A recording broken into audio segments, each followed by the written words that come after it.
You can say, I'm sorry, or you can acknowledge the other person's pain. You don't have to be cold about it. None of us have to be cold about it. But you don't have to use the words, I'm sorry. You can say, I acknowledge that you're hurt, and I wish that you weren't hurt. But I'm not going to apologize for what I did, you know? I have come here to chew bubblegum and kick ass. And I'm all out of bubblegum. What's going on, everybody? This is Dr. Vasquez with video number 2 for today.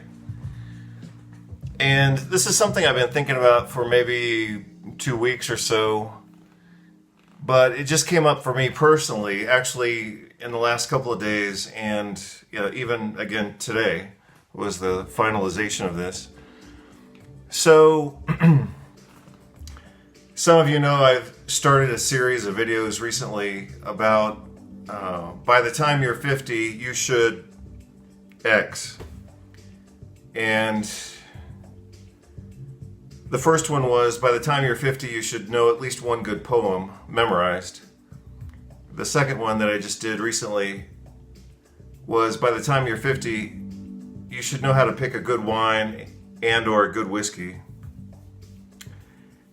That one's kind of a seasonal joke, so to speak, because obviously we're now in holiday season.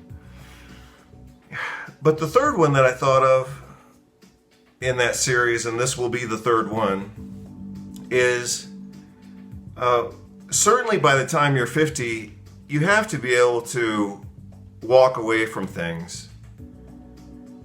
The vernacular version of that, using profanity, I'll leave that to a film clip that I'm going to include in this, which I think states it very well. But I'm sure some of you get tired of me saying things like bullshit, so I won't go any farther than that. But a couple of years ago, I saw a video clip of it was an excerpt from a movie, and it was the clip, which is only like 2 minutes long, is actually better in my opinion than the entire movie, as is commonly the case. So I'll include that clip here because I think he states it very well. I think the actor's name is John Goodman, but I could be wrong on that. He's not my favorite actor, and it's certainly, I think I only saw part of the movie, or maybe I saw the whole thing on a plane or something like that, but I ended up with not having a good opinion of the movie, even though, like I said, the clip itself is perfect. So again, by the time you're 50, you need to be able to say and do a certain thing that he expresses in that movie clip. But even before that, by the time you're 20 or 30, you need to be able to, live your life without explaining your life, and certainly without apologizing for your own life. And that was something I think that I learned actually kind of late. And that's not entirely bad. It's just kind of my nature, especially when I was younger, I was very studious. And to be a really good student, you have to be a little bit submissive to the process, to your teachers, to your professors, to whatever program you're in or whatever. And I was a great student, which means, in my opinion, I was unduly submissive in certain ways. And I'm not saying that was all good, but it was the situation. But I also knew that at times I was a bit too submissive. And I remember when I was 21 years old, I remember a song by the Golden Palominos, and I'm going to play you that clip. I'll play you a clip from that song. But the name of the song is I'm Not Sorry. And it's sung by a woman, presumably speaking to a man. And she's basically saying, yeah, you might be upset about some things, and I'm sorry that your feelings are hurt, but I'm not going to apologize for who I am or how I am. And for me, that was good. I remember I bought the whole album just because of that one song, as we used to do back in the day. Now everybody just buys one song at a time for the most part. But she says two things in that song. Again, she's talking to, theoretically a boyfriend, I guess. And one of the lines is,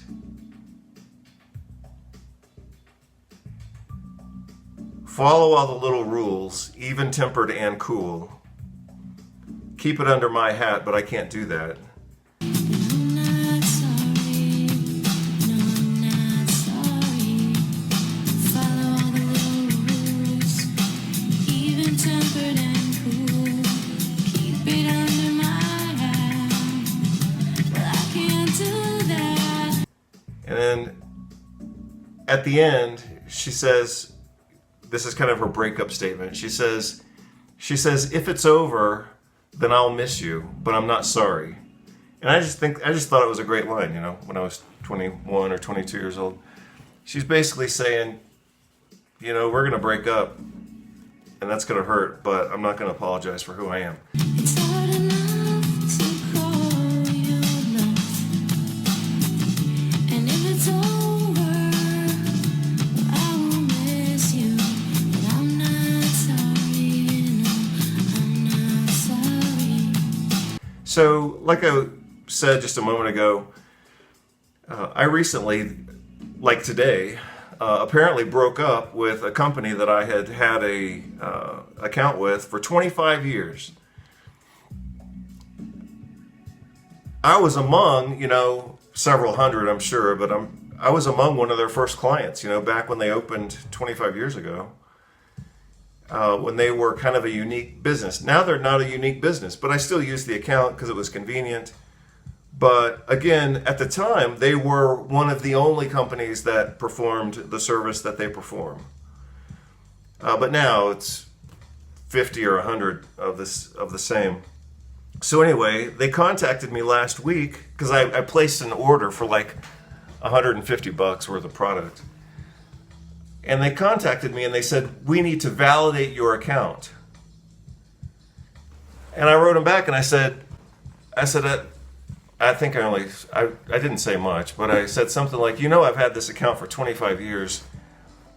What would you possibly need to validate at this point in the game? And all I did was order, $150 worth of stupid products. This wasn't like a $10,000 order. And she said, the representative, and that's unfortunate. She's probably just following somebody else's rules. But she says, we need your address here, we need your address here, we need to know who your clients are, we need to know if we need to look at your websites and all this stuff. I said, fuck that. I've had this account for 25 years. I'm not fucking gonna justify my life and my addresses and my websites and all this shit just to maintain an account. You're 1 in 1,000 now. I can get these products anywhere. I don't need to validate an account that I've had for 25 years when I was one of your first customers. And the irony is they actually use some of my nutrition videos for educating their clients. And so anyway, obviously they just tagged my account, through whatever algorithm or something, and whatever, they sent me the stupid message. But the point is this: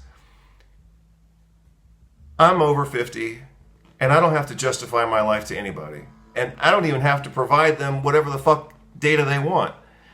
If they want to justify their accounts, my accounts, they can do whatever the hell they want, but I'm not playing the game. And I'm serious about this. This is something that is kind of taken over the world and certainly taking over American society, where people feel like they're obligated to justify themselves instead of just walking away from things. And I did a couple of videos on this, I guess last year, in early or middle of 2000.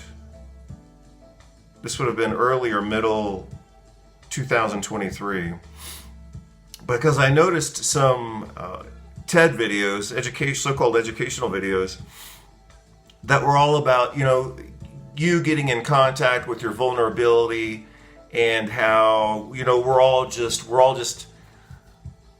insecure little shits, and we're all vulnerable. And I was like, this is bullshit. Especially from TED, what does TED stand for? Technology, I think it's technology, education, and design. What does being vulnerable have to do with technology, education, and design? So it's part of this globalist propaganda stuff that they want you to feel weak, and they want all of us to feel weak, and that we have to justify ourselves. And the pandemic was the perfect example of that. You have to show a fucking pass just to go to a restaurant or go to a park or enter into your own gym, like when we were in Spain, like you all know by now. They fully embraced vulnerability. They believed that what made them vulnerable made them beautiful. They fully embraced vulnerability. They believed that what made them vulnerable made them beautiful. We were in Spain when the pandemic hit, and all of a sudden, to go to our favorite restaurant, we had to show a vaccine pass. You think I'm going to show a pass to go eat a piece of meat and French fries? You had to have a pass to go to the hot baths. We lived in a part of Spain that had thermal hot baths. You think I'm going to show a pass or ask for permission to go take a hot bath? Same thing in our gym. We're already paying for a membership. We're paying for a membership to go to this gym, and now we have to show a pass. And they were taking our temperatures, remember that temperature reading thing in your forehead? And digital fingerprints just to go work out? Are you kidding? It wasn't even a good gym. I don't even like this gym. But the point is, part of what the globalists want, part of what the oligarchs want, part of what all these rich elite dumbasses want, is they want you to have to beg for your own rights. They fully embraced vulnerability. They believed that what made them vulnerable made them beautiful. Show a pass, show a permit, authorize your ID, do all this stupid stuff. I'm not playing the game, or at least I'm going to play it as little as possible.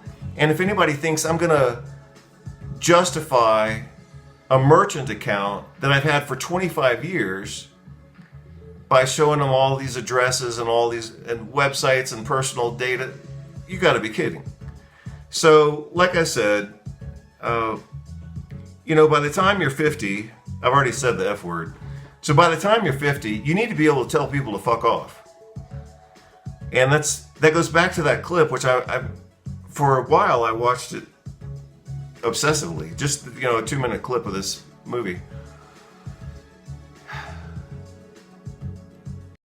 You get up $2.5 million.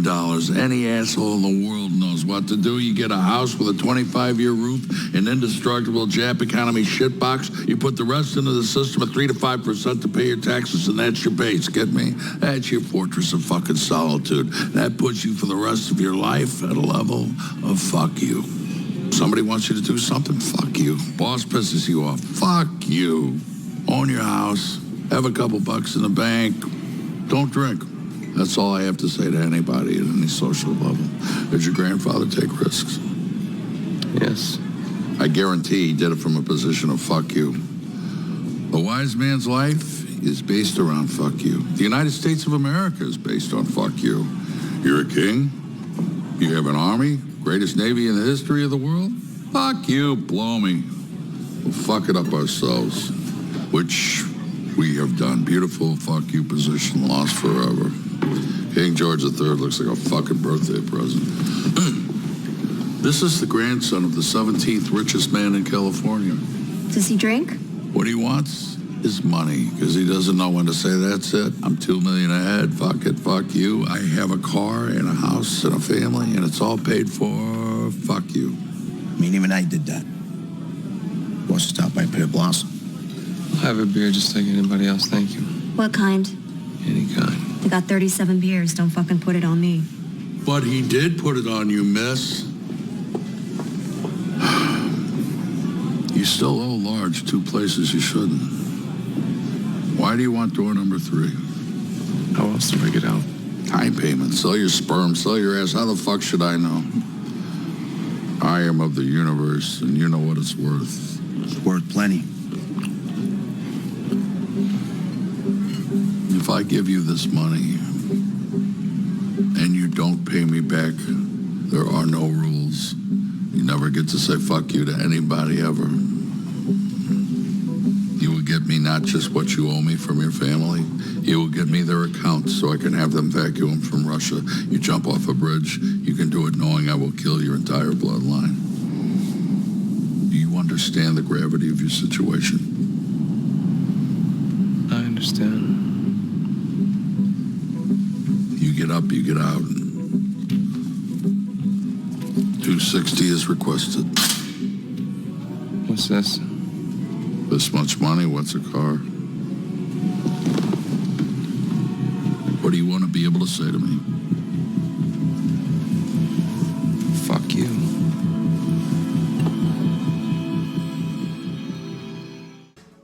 We all need to respect ourselves enough to be able to walk away from things. Big and small, whatever it is. Disrespect, a bad look, somebody in your space or trying to, make you feel bad or making a little comment. I remember a guy, I was working in this company for almost 20 years. And they hired this new guy who was just kind of abrasive. And one time we were starting a conference call with a bunch of people. And he commented on my shirt, which happens to be a really nice shirt, kind of a sweater. And he made a little comment about my shirt. And I don't really care.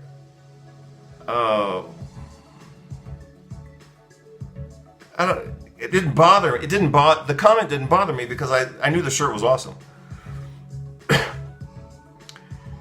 Certainly better than anything I've ever seen him wear. And so, but the point is, it didn't matter what I felt, or I guess in this case, it didn't matter what he felt about my shirt in this conference call in a company I had worked for at that point for, 15 years. It's like, I don't need your fucking comments on anything about my life.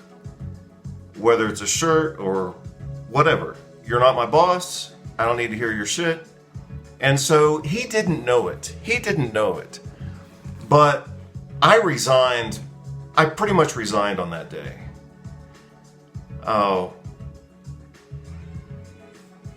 Even though I didn't formally resign on that day. But, that was his fault. And it was the fault of the bosses above him who allowed him to create a toxic work environment. I mean, I knew I was on my way out. And when he said that, it just confirmed it. And you can bet that I played that card at the right moment. So, my advice, by the time you're 50, you need to be able to tell people to fuck off, whether it's something big or something small. And even earlier than that, you shouldn't have to wait till you're 50. And I'm not talking about, being disrespectful to people, but respect yourself. When it comes to someone else trying to, cross one of your boundaries, you got to be able to say, no way, that ain't working. And even earlier than that, like I said, this is something that we all should learn either from our families or even formally. If schools actually taught people how to set boundaries and be, mentally healthy. But, at an early age, we should know how to set boundaries and say, hey, I'm not going to apologize for this. I'm sorry that you're upset, but I'm not going to apologize. And that's just a way of communicating that you care about the other person or that you respect their feelings. And you don't even have to say, I'm sorry. I respect your feelings. I respect and I acknowledge that you're hurt by this, but I'm not going to apologize. I'm not going to apologize. It's the whole thing about apologies is a little bit tricky because you can actually apologize. You can say, I'm sorry, or you can acknowledge the other person's pain. You don't have to be cold about it. None of us have to be cold about it.